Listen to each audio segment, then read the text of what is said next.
Hello everybody, bonjour tout le monde, welcome back to Games and Gutenberg, where we are reading The Murder of Roger Ackroyd by Agatha Christie. This book is available at gutenberg.org, no relation. Chapter 1, Dr. Sheppard at the breakfast table. Mrs. Ferrars died on the night of the 16th to 17th of September, a Thursday. I was sent for at 8 o'clock on the morning of Friday the 17th. There was nothing to be done. She had been dead some hours. It was just a few minutes after 9 when I reached home once more. I opened the front door with my latchkey and purposely delayed a few moments in the hall, hanging up my hat and the light overcoat that I had deemed a wise precaution against the chill of an early autumn morning. To tell the truth, I was considerably upset and worried. I am not going to pretend that at that moment I foresaw the events of the next few weeks. I emphatically did not do so, but my instinct told me that there were stirring times ahead. From the dining room on my left, there came the rattle of teacups and the short, dry cough of my sister Caroline. "Is that you, James?" she called. An unnecessary question, since who else could it be? To tell the truth, it was precisely my sister Caroline who was the cause of my few minutes' delay. The motto of the mongoose family, so Mr. Kipling tells us, is "Go and find out." If Caroline ever adopts a crest, I should certainly suggest a mongoose rampant. One might omit the first part of the motto. Caroline can do any amount of finding out by sitting placidly at home. I don't know how she manages it, but there it is. I suspect that the servants and the tradesmen constitute her intelligence corps.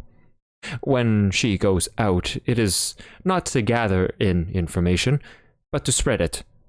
At that, too, she is amazingly expert. It was really this last named trait of hers which was causing me these pangs of indecision. Whatever I told Caroline now concerning the demise of Mrs. Ferrars would be common knowledge all over the village within the space of an hour and a half. As a professional man, I naturally aim at discretion. Therefore, I have got into the habit of continually withholding all information possible from my sister. She usually finds out just the same, but I have the moral satisfaction of knowing that I am in no way to blame.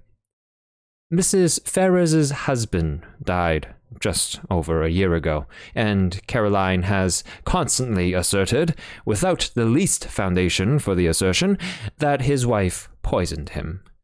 She scorns my invariable rejoinder that Mr. Ferrars died of acute gastritis, helped on by habitual overindulgence in alcoholic beverages.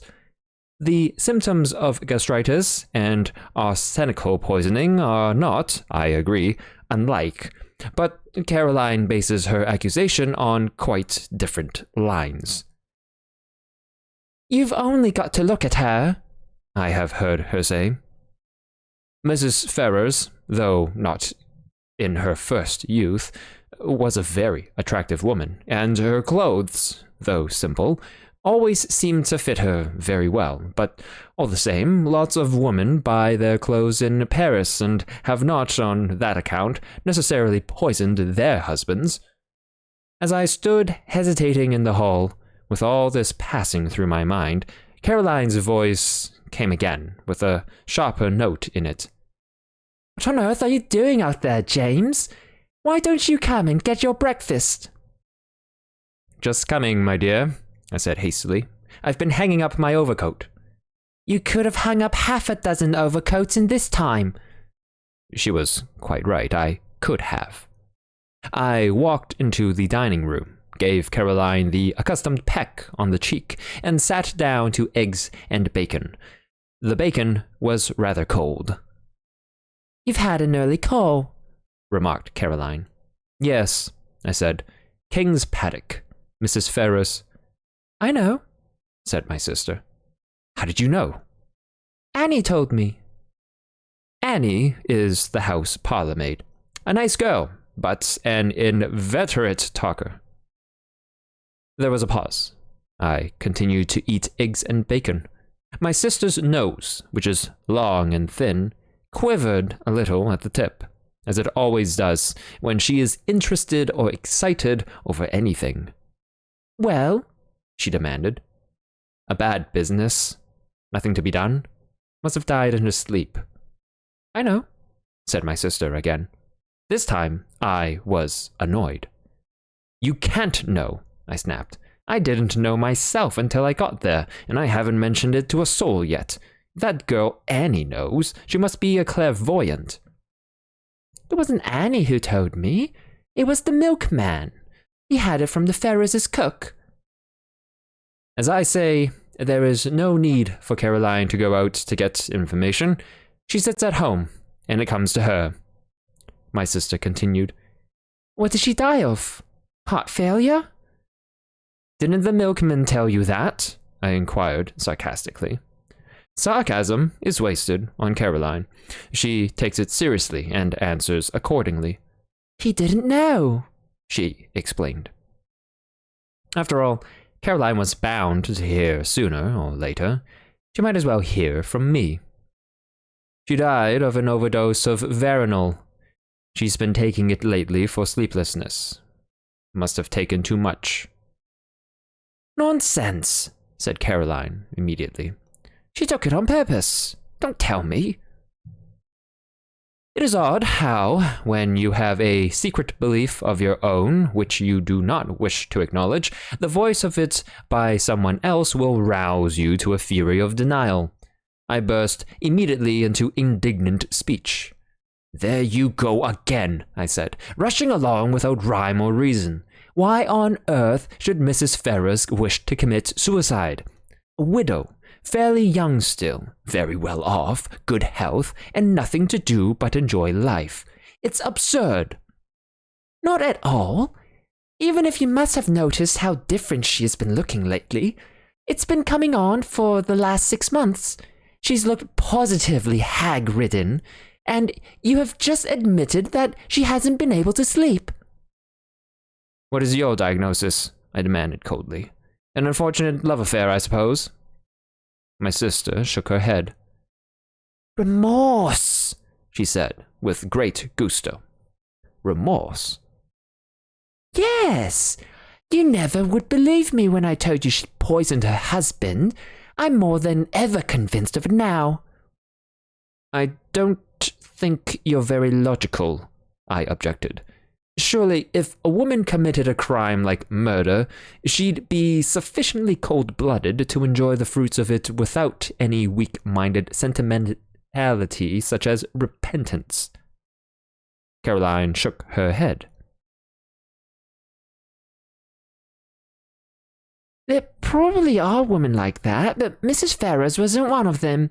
She was a mass of nerves, and overmastering impulse drove her on to get rid of her husband because she was the sort of person who simply can't endure suffering of any kind.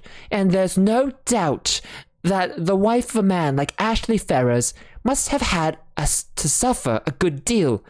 I nodded. And ever since she's been haunted by what she did, I can't help feeling sorry for her. I don't think Caroline ever felt sorry for Mrs. Ferrars whilst she was alive. Now that she has gone, where presumably Paris frocks can no longer be worn, Caroline is prepared to indulge in the softer emotions of pity and comprehension. I told her firmly that her whole idea was nonsense. I was all the more firm because I secretly agreed with some part, at least, of what she had said. But it is all wrong that Caroline should arrive at the truth simply by a kind of inspired guesswork. I wasn't going to encourage that sort of thing. She will go round the village airing her views, and everyone will think that she is doing so on medical data supplied by me. Life is very trying. Nonsense, said Caroline, in reply to my strictures. You'll see. 10 to 1 she's left a letter confessing everything. She didn't leave a letter of any kind, I said sharply, and not seeing where the admission was going to land me. Oh, said Caroline, so you did inquire about that, did you? I believe, James, that in your heart of hearts you think very much as I do. You're a precious old humbug. One always has to take the possibility of suicide into consideration, I said repressively. Will there be an inquest? There may be. It all depends. If I am able to declare myself absolutely satisfied that the overdose was taken accidentally, an inquest might be dispensed with. And are you absolutely satisfied? Asked my sister shrewdly. I did not answer, but got up from the table. End of Chapter 1 of The Murder of Roger Ackroyd by Agatha Christie. This book is available at Gutenberg.org.